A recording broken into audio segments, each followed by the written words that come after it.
Assalamualaikum warahmatullahi wabarakatuh. Waalaikumsalam warahmatullahi wabarakatuh. Kawan-kawan semua, terima kasih atas kehadirannya dan loyalitasnya untuk menunggu dan kemudian kita interview setelah sidang. Ya, ada dua hal yang ingin saya garis bawahi sebelum memberikan kesempatan kepada rekan-rekan yang lain dan juga prinsipal Mas Roy Suryo. Pertama, ya, ada kesan yang kuat bagi termohon dan termasuk ahli untuk mendinai putusan yang sudah mengabulkan permohonan bahwa yang namanya penangkapan, penahanan dan sebelumnya penggeledahan itu tidak sah. Dan jangan lupa, tidak sahnya itu tidak hanya didasarkan pada undang-undang, tetapi didasarkan pada tindakan penyidik. Pertama, dikatakan tidak ada alasan subjektif yang bisa terpenuhi. Berusaha melarikan diri, menghilangkan barang bukti, dipanggil 2 kali, mangkir dan lain sebagainya. Yang kedua adalah tindakan sewenang-wenang.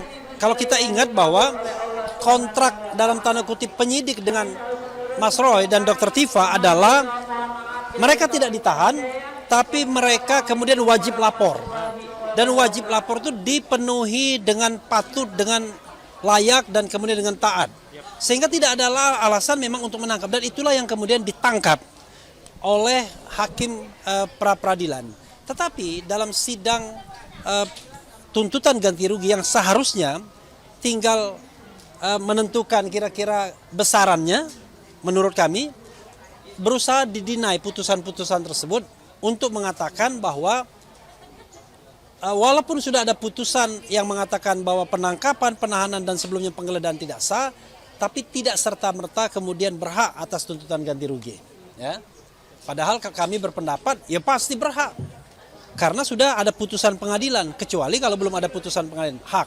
Tetapi masalahnya adalah apakah kemudian hak tersebut dengan besaran berapa pengabulannya oleh hakim seperti apa, maka itu adalah kewenangan hakim sepenuhnya. Tetapi apa yang kami minta itu tidaklah kemudian di luar penghitungan yang di luar penghitungan rasional. Tidak irasional.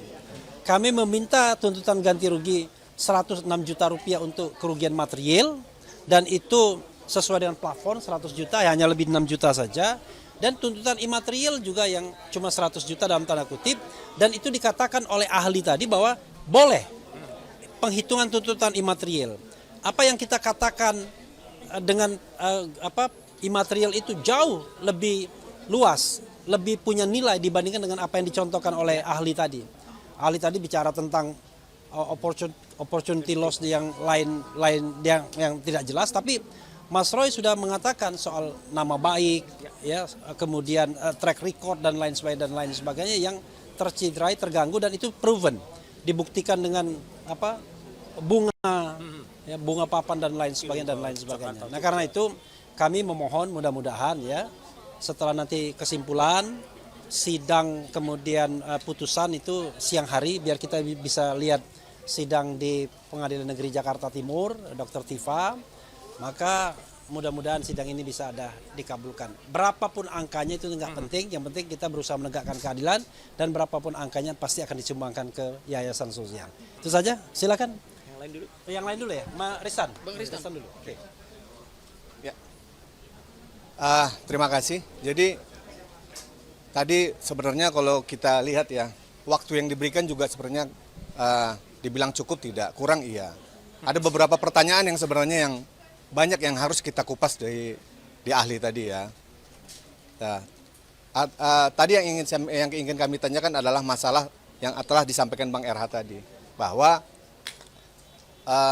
ahli dalam hal ini tidak pernah melihat putusan pra-peradilan nomor 99 Peradilan pertama ya Bang ya? Ya, tidak pernah membaca.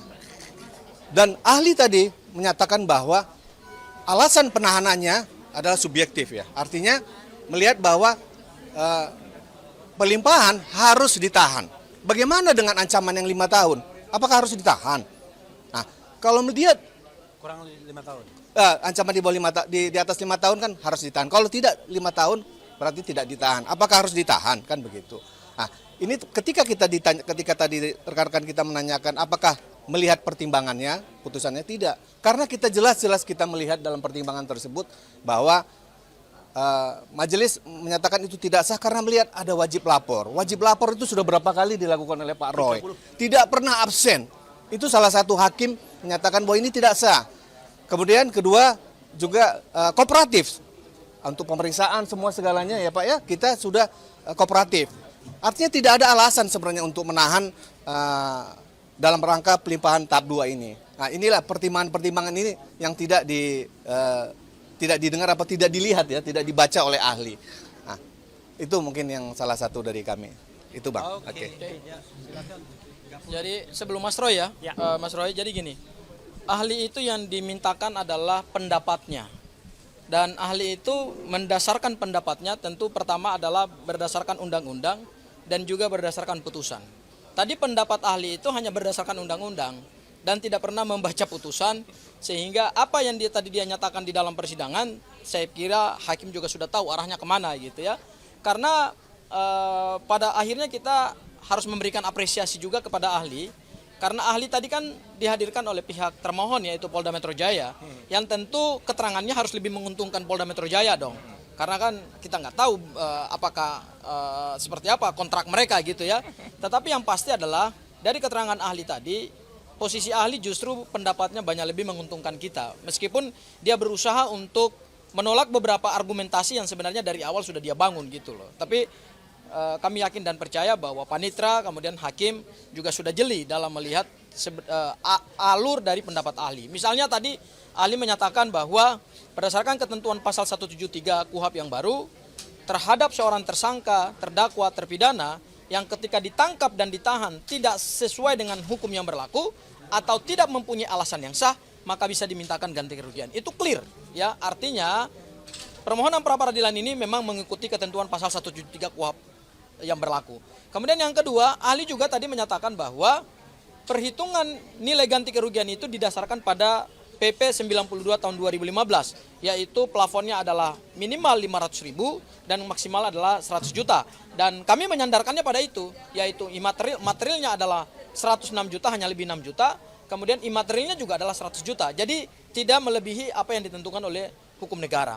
Kemudian juga yang ketiga, ahli juga tadi mengatakan bahwa selain material, pemohon juga bisa mengajukan yang imaterial. Jadi sebenarnya pendapat ahli tadi justru menggugurkan beberapa pertahanan daripada Polda Metro Jaya. Dalam hal ini adalah argumentasi hukum yang dibangun pada saat mereka menyampaikan jawaban, kemudian pada saat mereka menyampaikan duplik. Jadi kami melihat bahwa arah mata angin dari pembuktian hari ini sudah lebih menguntungkan ke kami.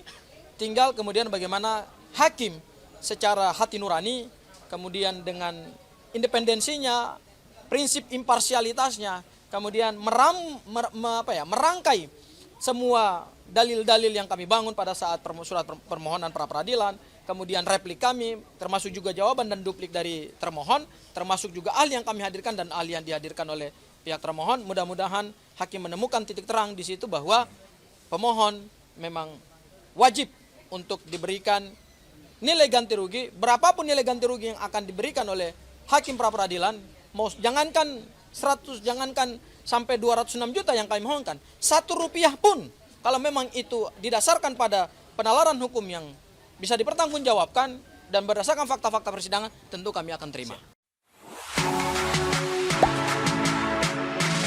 Gak sempet baca? Dengerin aja, klik icon text to speech di okezone.com.